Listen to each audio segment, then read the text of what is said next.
islom faqatgina ibodat dini emas, islom bizning hayotimiz. Biz o'lchovlarimizni to'g'rilab olishimiz kerak. Tushunishimiz uchun bir voqeani eslaylik.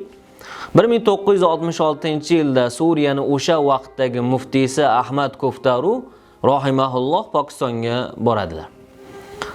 Pokiston raisi Muhammad Ayyub Xon muftiydan Pokistondagi islom haqida so'raganlarda Ahmad Kuftaru javob berib aytar ekanlarki, men Pokistonga bundan 15 yil oldin 1951-yilda ham kelgandim.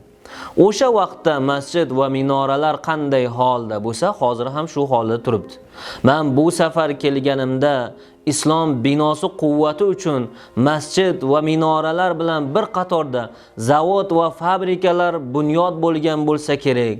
Zavod fabrikalar qurilgan bo'lsa kerak deb o'ylagandim, unday bo'lmabdi deganlar.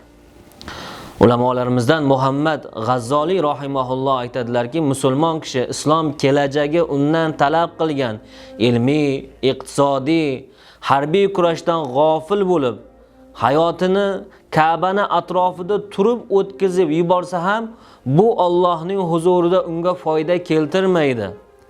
Fabrikalar qurish masjid qurishga tengdir deydilar.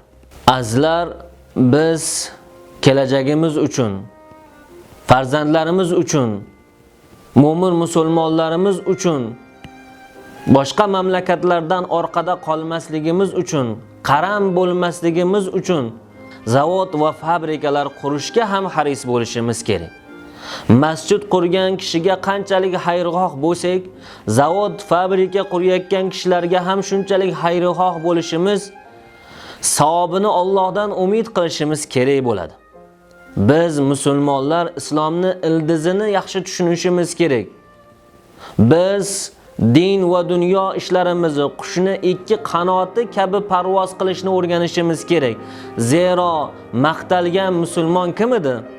Oxiratini deb dunyosini, dunyosini deb oxiratini unutmagan kishi-ku.